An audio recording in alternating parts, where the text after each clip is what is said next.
Debemos entender que la acción de afeitarse en este caso se realiza de pie, siendo los pies la base de sustentación de esta.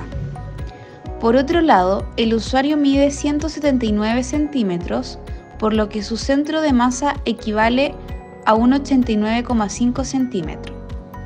La fuerza externa que se ve involucrada es el peso de la prestobarba y su centro de gravedad al estar de pie se encuentra en la segunda vértebra sacra. En primer lugar, se encuentra la mano en un plano sagital con un eje perlateral. Para realizar flexión de muñeca con el objetivo de alcanzar la prestobarba, participan como agonistas los músculos flexor pulgar del carpo, el cual realiza flexión de las falanges del pulgar. El palmar largo, el cual tiene como función tensar la aponeurosis palmar al cerrar la mano con la idea de recoger la prestobarba. El flexor cubital del carpo, el cual realiza flexión de muñeca.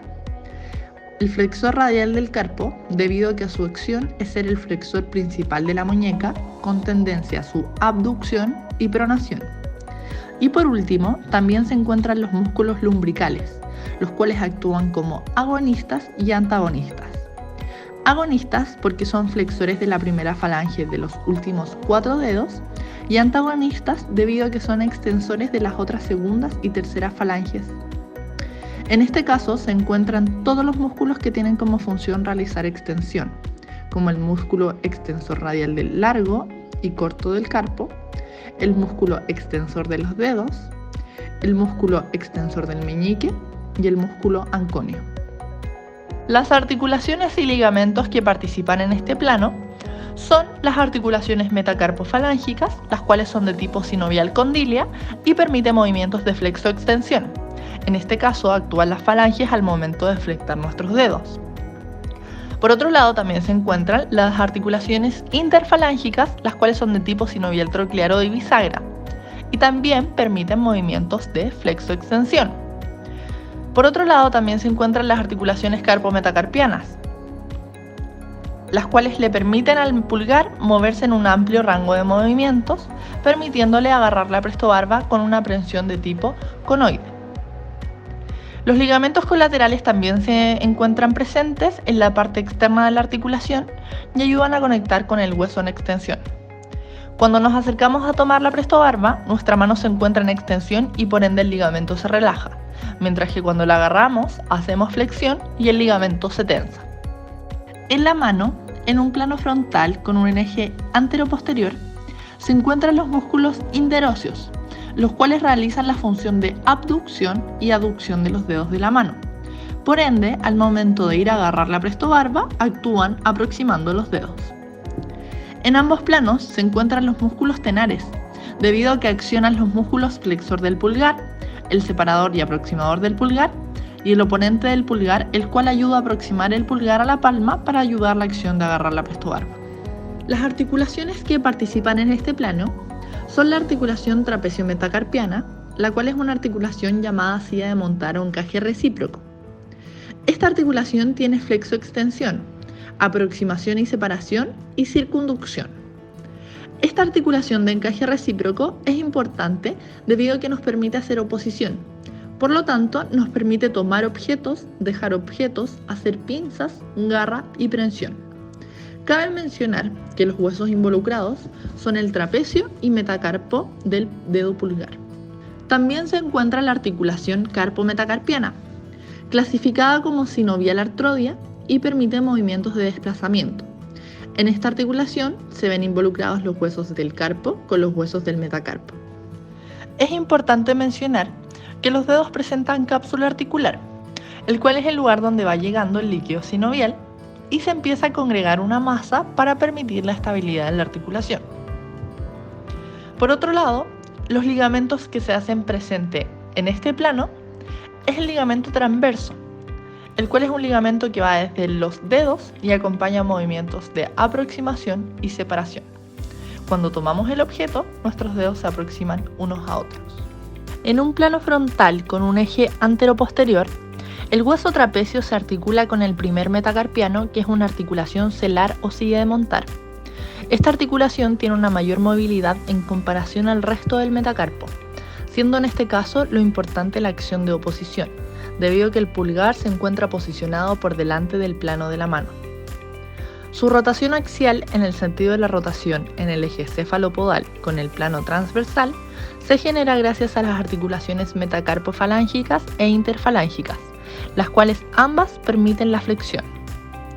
Y en un plano frontal con un eje anteroposterior, se encuentra la articulación metacarpiana, permitiendo la aducción para generar oposición y así poder sujetar la prestobarba. Por otro lado, en un plano sagital con un eje perlateral, participan como agonistas todos los músculos flexores para que la mano se logre mantener en oposición con una fuerza isométrica.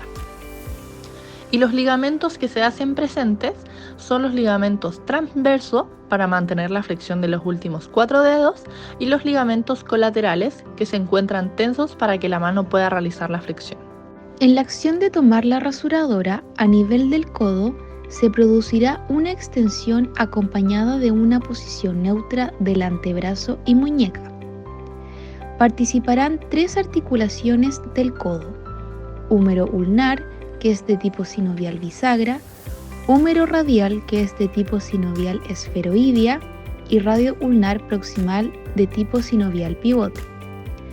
Además, gracias al ligamento colateral ulnar, ligamento anular y ligamento colateral radial, estas articulaciones se mantendrán unidas y estables.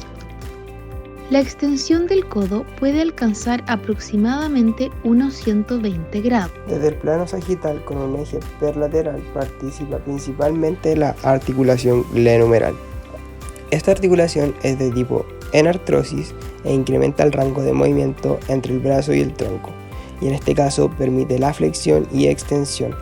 Al hacer la flexión del hombro para alcanzar la prestobarba, al momento de realizar esta acción, los músculos que participan son el pectoral mayor, que provoca que se desplace la escápula hacia adelante, hacia abajo, hacia adentro, y provoca un desplazamiento anterior del hombro, fijando la coracoides en empujes descendentes. Participa el músculo subclavio y su función es hacer descender la clavícula y el hombro. También estabiliza la articulación esternoclavicular. En esta primera acción, la columna y el cuello en un plano sagital con eje perlateral realizan una leve flexión. Cuando se acerca el lavamanos a recoger la prestobarba. Las articulaciones involucradas de la columna y el cuello son articulaciones craniovertebrales, articulación atlanto-occipital representada con el número 1, articulación atlanto-axoidea representada con el número 2, articulación entre los cuerpos vertebrales, articulaciones intersomáticas representadas con los números 3 y 5, articulaciones del arco vertebral representadas con el número 4, que es la articulación o articulaciones cigoapofisiales. Cabe destacar qué tipo de articulación son las del cuello y la columna. La articulación cigoapofisiaria es de tipo artrodia o plana, y circondrosis, que es entre cuerpos vertebrales, es de tipo anfiartrosis. Los ligamentos involucrados en la flexión de la columna y cuello son, a nivel dorsal, ligamento amarillo, ligamento vertebral común posterior, ligamento interespinoso y ligamento supraespinoso. Todos estos ligamentos se ponen en tensión cuando hacemos flexión. A nivel cervical, cuando se realiza flexión, los ligamentos involucrados son el ligamento vertebral común, posterior y ligamentos amarillos. También sabemos que al realizar flexión, el disco intervertebral se mueve hacia donde hay menos presión. En este caso, sería hacia atrás. Hablamos de los músculos de la columna vertebral y el cuello a la hora de flexionarla. Al agarrar la prestobarba, principalmente son músculos por la parte anterior de la columna, por las vísceras o el abdomen. Pero de todas formas, hay muchos músculos que participan para mantener estable la columna, como son los músculos que van a toda la columna, los rotadores del tórax, manteniendo estabilidad. Elevador de las costillas, como papel principal, es la inspiración, aunque trabaja con la propiocepción de la columna y movimiento de esta. El músculo semiespinoso, evitando la caída del cráneo, así el usuario puede mirar hacia el espejo. Multifidus, importante para estabilizar la columna antes de comenzar con la flexión y estabilizar las vértebras.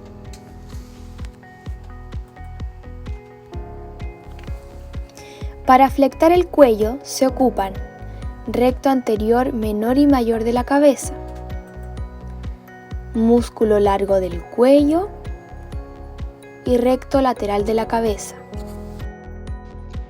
Una vez realizada la acción de tomar la prestobarba, el usuario se lo llevará a la cara alcanzando una posición neutra del antebrazo y muñeca en conjunto a una flexión que realizará el codo, así contrayendo el músculo bíceps, braquial y braquiorradial.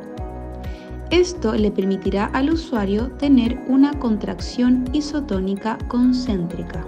Luego, el antebrazo hará el movimiento de pronación y supinación para alcanzar de manera satisfactoria la acción.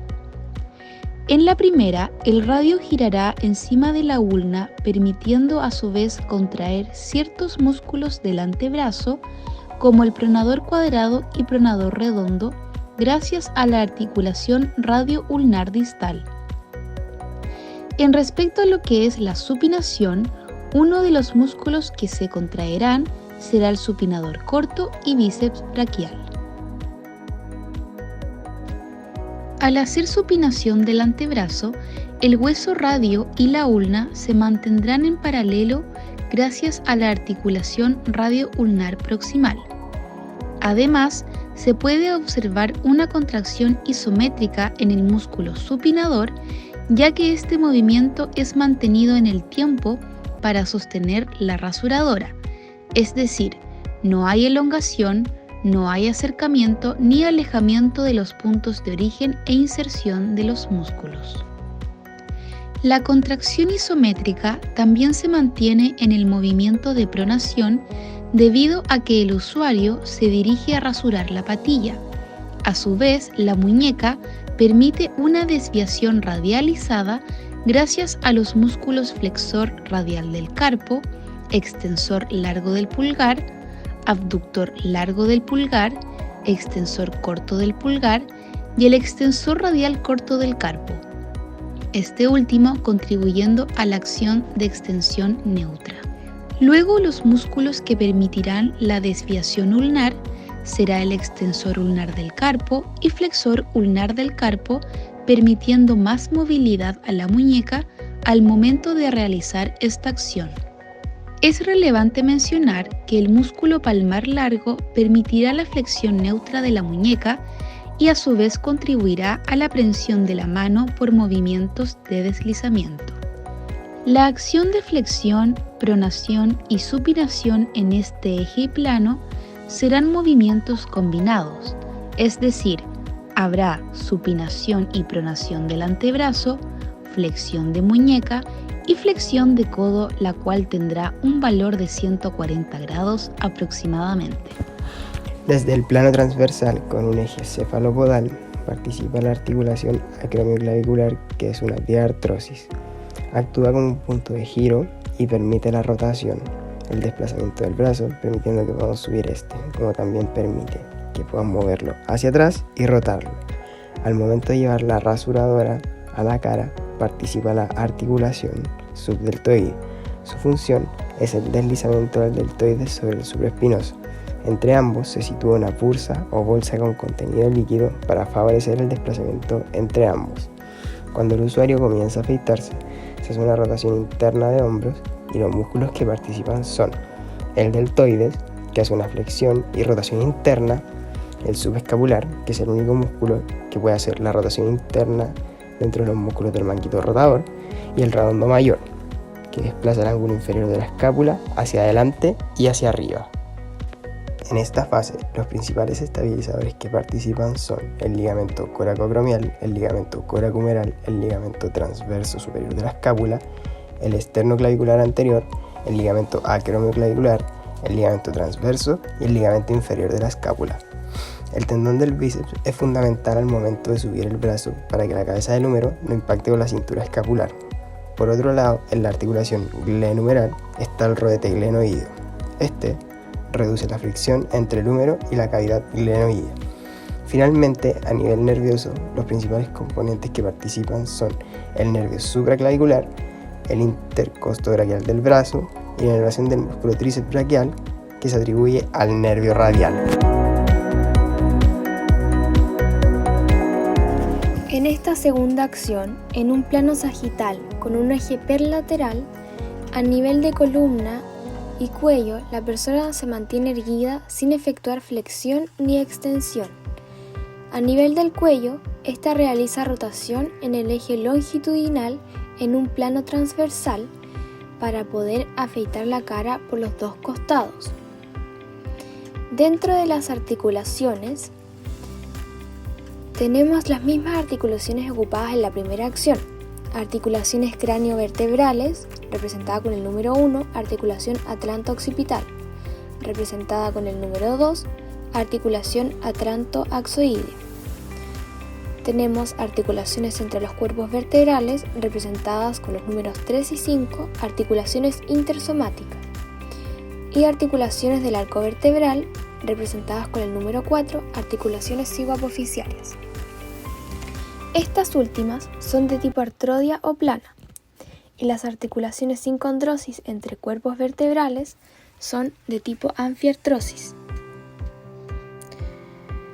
Cabe destacar que en la protracción se desplaza la cabeza hacia adelante del tórax. Para lograr esto, se flectan las vértebras de la C3 a la C7, pero la C1 y la C2 hacen extensión, como lo podemos ver en la imagen. Los ligamentos de la columna están para mantener las articulaciones y reforzar la postura de la columna vertebral y cuello. Tenemos el ligamento longitudinal posterior, tenemos el disco intervertebral, el ligamento intertransverso, la cápsula articular, el ligamento supraespinoso, ligamento interespinoso, ligamento costotransverso lateral. Algunos ligamentos que se destacan en la rotación axial del cuello, aproximadamente a unos 90 grados máximo, está el anillo fibroso, que es la parte externa del disco intervertebral y ayuda a generar soporte y amortiguación entre vértebras. Y también tenemos los ligamentos alares, como se puede ver en la imagen en azul. Cuando hablamos de los músculos del cuello a la hora de rotarlo, tenemos el músculo oblicuo inferior de la cabeza, que es un antagonista de la rotación axial. Tenemos también el esternocleidomastoideo, que permite la rotación. El esplenio de la cabeza permite la rotación hacia el mismo lado. Hablando de los músculos de la columna, antes de mencionarlos, en esta segunda acción se debe saber que la persona ocupa una fuerza isométrica a nivel de la columna, ya que se encuentra en una posición erguida y estable. Primero tenemos los músculos que van a toda la columna, los rotadores del tórax, manteniendo estabilidad, elevador de la costilla o de las costillas. Como papel principal es la inspiración, aunque trabaja con la propiocepción de la columna y movimiento de esta. Tenemos el semiespinoso, evitando la caída del cráneo, así el usuario puede mirar hacia el frente. Multifidus, importante para estabilizar la columna antes de comenzar con la flexión, y estabilizan las vértebras. Están dispuestos entre procesos espinosos y transversos, dependiendo del segmento. Todos estos músculos se pueden visualizar en las imágenes compartidas.